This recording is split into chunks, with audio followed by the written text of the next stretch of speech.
Labor leaders called it the Slave Labor Bill. Okay? And I'll give you a couple examples of how our society could be different if we didn't have Taft-Hartley. Farm laborers are exempt under the earlier labor law, the Wagner Act of 1935, so they can engage in secondary boycotts. What does our society look as a result of it? Cesar Chavez can urge people not to go buy goods at certain grocery stores, chain stores, because they're selling grapes and lettuce and wine from growers that aren't taking care of the worker. Well, we celebrate Cesar Chavez and that whole boycott. We remember it fondly. We romanticize it. Well, what happens when transit workers in New York in 2005 go on strike against the Taylor law there, which doesn't allow public employees, not just police and fire, but any public employee from going on strike? They take the labor leader and put him in jail, and they fine all the workers 2 times their pay for every day that they're on strike. That's what we've done with this law. That's why Nader and Gonzalez, that's why we want to reform it. That's why we are talking about it. In 1989, Lech Walesa spoke to a joint session of Congress. He was the first non-head of state to do that, 1989. He led the Gdansk shipyard strike in the 1970s. There were 40 men killed, and he was jailed for antisocial behavior. But let me tell you something. We celebrate him when he comes to the country. We let him speak to Congress, but he led a wildcat strike that isn't legal in the United States. He took workers and demanded justice, demanded better conditions, and you can't do that anymore. It's not allowed. But the Democrats don't want to tell you that. The Republicans don't want to tell you that. And it's not because people are watching too much television that they don't hit the streets. It's that labor doesn't ask them to because they can't. And so I think there's a real interesting irony that more Democrats voted for Taft-Hartley and overrode the veto back then than voted against it. And they suffered the loss of the presidency in 2000 directly because the American people didn't hit the streets. This is an example of why we need to be engaged, why we need to talk seriously with the American people, why we need to be saying to them, it is a bunch of rubbish to think you're going to get any change from these candidates who want more military spending, who can't figure out that mining companies need to pay royalties to us for mining on our property and things like that. Concerning elections, let me just say, it's astounding to me the number of times I've heard Nader cost the 2000 election, but the Democrats never tell you or invoke the name Ross Perot. They never complain about Ross Perot. He got 19% of the vote, most of it from George Bush's father, who was running for re-election, and Bill Clinton got elected with under 43% of the vote, right around 43%. That's less a percentage of the vote than George Bush got in 2000. But we don't complain about it. We didn't sit around for 8 years while Bill Clinton was president and complain about the fact that Ross Perot cost the Republicans the election. It's even worse than that.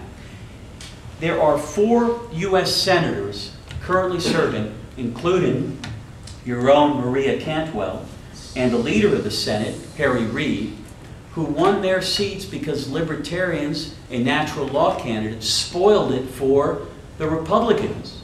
So 4 of those 49 Democratic senators wouldn't even be there except for the fact that we have spoiling in elections. Harry Reid won his seat in '98 by 428 votes. The Libertarian got 8,000. The natural law candidate got 2,700 votes. In Cantwell's case, she won by 2,200 votes in 2000. The Libertarian had 65,000 votes. Are you following me? This is a problem that the Democrats have benefited too. They don't want to change how we do elections. And if you look at what it is that we're trying to solve, there are 2 things that happened in 2000 that we have to fix. One is obvious. We let the person with a greater number of votes lose the election, right? I mean, Gore got 500,000 more votes than Bush. That's a travesty. And the national the drive to do national popular vote drive is trying to address that. But the second issue isn't getting enough attention, which is that we allow the winner of the contest not to have over 50% of the vote. Why can't we have majority elections? Let's have a traditional runoff if that's what it takes. If you don't want to institute instant runoff voting or ranked choice voting, fine.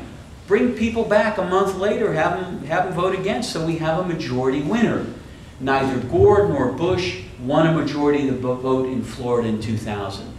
Now, if you look at the last 100 years of presidential races, 24 elections, 8 of them, that's a third of all these elections, were won by a candidate that didn't have a majority of the vote. Woodrow Wilson, Democrat, gets elected to 2 terms without a majority of the vote. And in 1912, Roosevelt, a former Republican president, was running against Taft, the incumbent Republican president. Interesting. Democrats win 2 terms in office because of this spoiling. Truman wins in 1948 without a majority. Kennedy beats Nixon without a majority. Nixon beats Humphrey without a majority. Clinton beats Bush. Clinton beats Dole without a majority. Are you seeing there's a recurring problem? And rather than acting like the only solution is to blame everything on Nader and to believe that somehow this person who is both, on the one hand, irrelevant, and on the other hand, holding our democracy hostage, because if you vote for him, some terrible thing is going to happen. This is just not credible anymore, and buying into it is to subjugate yourself. It's to subjugate better ideas. It's to pretend that a candidate with a better legislative record, who's never even been a member of the United States Senate, has to listen to these other candidates belittle his ideas and suggest that he's not competitive or isn't equally of substance. At the end of the day,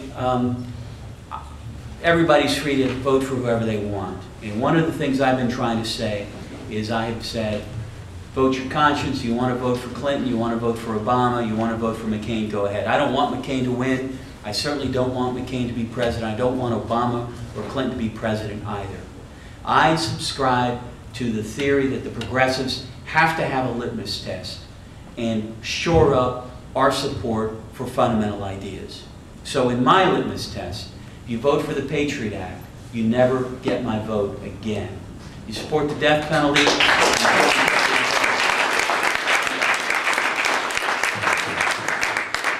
support this war in Iraq.